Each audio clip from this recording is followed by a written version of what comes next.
So I got into the investment business about almost a hair's whisker less than 50 years ago. I've been doing this stuff all my adult life.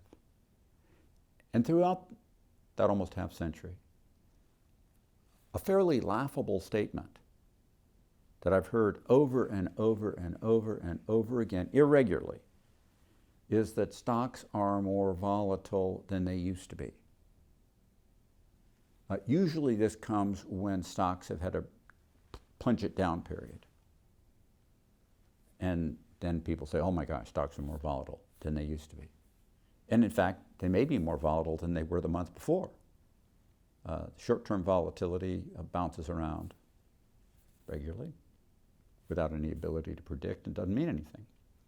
And if you've heard me often, you know that I always say that short-term volatility doesn't mean anything. But then the question of whether stocks are more volatile than they used to be forgets the longer-term history. Stocks used to be much more volatile than they are now, much more volatile. They were more volatile when I was a young man. They were more volatile 20 years ago, but they were more volatile 50 years ago. And they were particularly more volatile 90 years ago. If you go into the 1930s, you had volatility that made anything that goes on today look minuscule. And you can see this several different ways.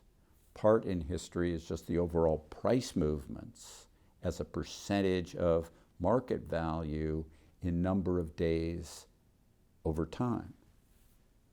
How many days had 1% moves? How many days had 2%, 5%? And the answer is, over the decades, we've been having fewer and fewer big percentage moves, and that's because the market's become broader and more liquid. And as it becomes broader and more liquid, it can't be more volatile than it was when it was more narrow and less liquid.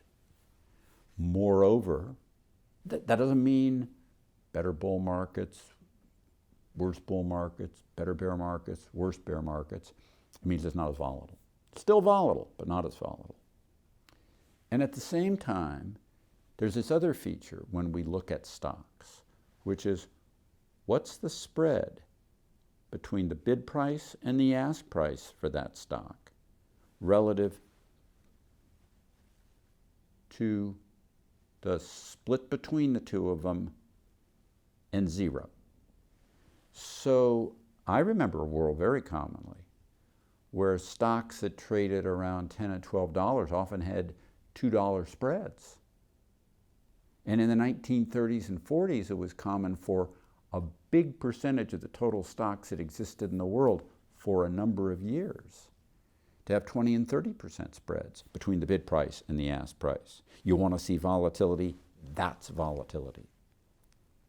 It's somebody buying a stock one day, trying to sell it the next day, and have nothing really change, but getting whacked by 20 or 30%, where the bid-ask prices stay the same. That's volatility. It's not that the stock was really going up or down. And over my lifetime, bid and ask prices have irregularly gotten smaller still. Again, that's more liquidity in a broader market. We'll have volatility, I hope, forever, because it's impossible to have actual free trading markets without volatility. But the fear that it's more volatile than it used to be as some reason to do something is actually misplaced and always has been. Thank you. Subscribe to the Fisher Investment YouTube channel if you like what you've seen. Click the bell to be notified as soon as we publish new videos.